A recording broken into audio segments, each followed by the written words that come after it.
Quando o senhor fala escritura, né, o que seria essas escrituras que o senhor fala? Nós temos, a primeira coisa, a Bíblia, nós temos as escrituras da lei judaica, nós temos o que chama o Talmud, a Gemara, são os livros que acompanham todo o estudo judaico. É, assim, para eu entender melhor, né, e um público também que por exemplo, é cristão, o que seria essas escrituras? Seria o que nós chamamos de Velho Testamento?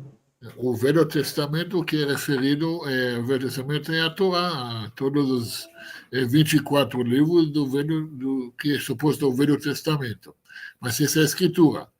E nós temos, além disso, temos várias outras escrituras que também compõem o que são as escrituras sagradas do judaísmo, que aí tem no Talmud, tem no Mishnah, tem no Shulchan Aruch, tem nos livros cabalísticos, que aprofunda e mais explica mais profundamente as questões do que está no supostamente Velho Testamento. Vamos chamar isso de Torá, na Torá.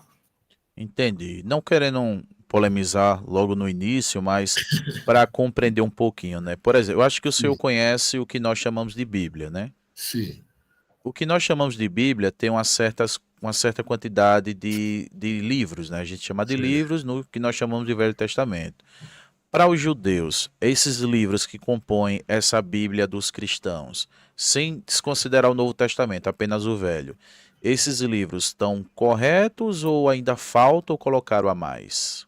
Não, que agora, eu não sei os livros que você está seguindo, eu só sei que o que supostamente compõe o Velho Testamento é nossas escrituras, okay? De Gênesis até Malaquias, e até o que supostamente até Malaquias. A ordem muda, ok? Mas essa questão, a história se compõe que temos os cinco, o Pentateuco, temos Josué, Juízes, Reis, Samuel, todos os profetas, Salmos, tem o livro de Ruth, o livro de Esther, Daniel, aí vai todo esse que compõe supostamente o que é chamado o Velho Testamento. Agora, Crônicas também faz claro, parte. exatamente, exatamente. Agora, o que compõe o Novo Testamento, a partir dos quatro evangelhos, já não consideramos mais parte da nossa escritura. Entendi. Agora, por exemplo, aqui no Brasil, né, vou pegar no Brasil, mas provavelmente também fora do Brasil. Tem uma Bíblia, né, que é chamada, por exemplo, a Bíblia Católica, que ela também, além desses livros que nós conhecemos, né, como o chamado Velho Testamento, ela tem alguns livros a mais, né, que são chamados de livros apócrifos. É. Esses livros, vocês, judeus, têm conhecimento deles ou não? Não, ter conhecimento, mas não são muito relevantes para nós. No caso, eles não fazem parte da Torá. Não, não. Lembra, todo o canon cristão foi compilado séculos depois do que a Torá foi, sabe, a escritura judaica, o canon judaico já foi selado. Se você vai ver o canon, o primeiro canon cristão no Conselho de Nicéia, e pouco mais depois, são mais de quase 1000 anos depois que foi selado o canon judaico, com Esdra e os grande assembleia do Segundo Templo. Ezra falou Esdras, tá? O que o senhor segue, né, que é a Torá, o senhor poderia contar como se deu a formação dela para o que vocês têm hoje nas mãos? A primeira coisa foi a compilação no Monte Sinai, né? Deus revelou para o povo judeu depois que tirou ele do Egito, e lá através de Moisés foi escrito todos os cinco primeiros livros. Okay? Moisés escrevendo guiado por Deus. E depois veio o Josué, juízes, profetas, cada um deles colocou a sua, na verdade, não uma lei nova, mas a sua explicação, a sua orientação de como cumprir a lei, e chegando até o início do segundo templo, quando realmente foi compilado as escrituras junto, é selado, aonde foi na últimos foi colocado o Daniel, o Ezra, Nehemias, Esther, foi selado a partir daí o que é chamado o canon judaico. Agora, depois disso, vieram mais outros livros, por exemplo, Macabeus, outros livros que vieram aqui, que já não fazem mais parte do canão judaico. Esses livros que não faz parte, que nós conhecemos aqui como apócrifos, a gente ouviu algumas histórias de que esses livros foram escritos durante os mais ou menos 400 anos que Deus ficou em silêncio. O senhor tem alguma informação sobre isso? Não, essa. No caso, essa é uma tese cristã, não é É uma judaica. visão cristã, não tem muito a ver com o judaico. Na verdade, a nossa visão é assim, o que é inspirado por Deus, pelos profetas, foi colocado. O que já não mais foi inspirado por Deus e através dos profetas, aonde que os últimos profetas eram os da Assembleia do Ezra e Neemias, já não mais consideramos livros que podem ser livros que têm muita informação, mas não são livros que podem fazer parte do canão judaico que é inspirado por Deus. Entendi. Eu tenho a mania de chamar, né, o convidado de senhor. Tem alguma restrição sobre isso?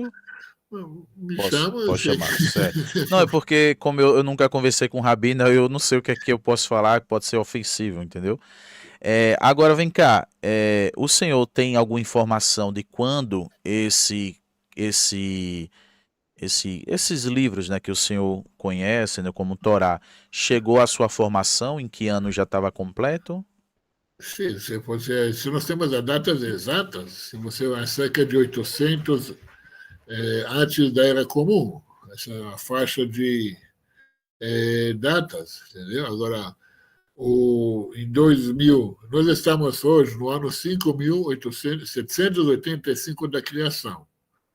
Quando você lê no Gênesis, haja luz, que aí vai criando o mundo, a gente começa a contagem a partir do sexto dia, a criação do Adão. Então, nós estamos hoje no ano 5.785 da criação do Adão. E nós estamos no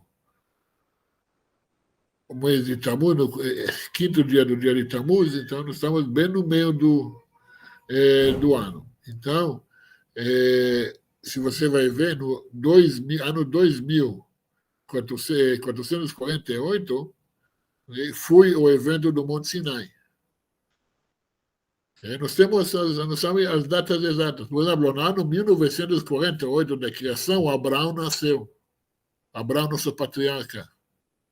E 100 anos depois, no dia de Pesach, que é dia 15 de Nissan, o Yitzhak, o filho dele, nasceu. Então, nós temos essas datas. A gente sabe a data porque, diferentemente das outras religiões, a Torá, o que você chama de Velho Testamento, é a nossa bibliografia, a história da nossa família. Porque os judeus, nós somos descendentes daquelas pessoas que você está lendo lá, de Abraão, de Isaac, de Jacó, dos 12 tribos, nós somos descendentes deles. E diferentemente de qualquer outra religião, que você não sabe quem são os descendentes dos 12 apóstolos, das figuras do Islã. Você não tem. Nós somos aqui, nós somos descendentes vivos, né, da história que você está lendo lá. Entendi. Agora vamos lá. O senhor, né, descendente pela linhagem do sangue e tal, Sim, para exatamente. um brasileiro, né, que eu acredito que é considerado gentil, para fazer parte dessa linhagem, é possível como era na época da circuncisão ou não mais? Não, qualquer um, se ele faz o processo correto de conversar conforme a lei judaica orienta, conforme a lei da Torá, ele é 100% judeu, ele se torna parte da nossa família. Nós temos que adotar ele como um filho mesmo. Mas é no processo de circuncisão mesmo? Circuncisão, imersão no mikve, o que se chama o batismo ritual, tudo isso, muitos estudos, porque você não se torna judeu à noite por dia. Que diferentemente ao que é a processo de conversão, a pessoa tem que ser aceita, porque você vai entrar na minha família. Então você tem que provar que você realmente pode fazer parte da minha família. Diferente das outras religiões, acho que estão procurando adeptos e fiéis que aceitam juntar eles. O judaísmo é diferente. Nós temos que aceitar as pessoas. Eles são bem-vindos, desde que eles cumprem as critérios que têm que cumprir. Vamos lá. Como eu falei ao senhor, né, o senhor bem sabe, eu sou cristão, mas eu estou aqui para ouvir, né? Inclusive o senhor pode falar à vontade contra o cristianismo, não tem problema não.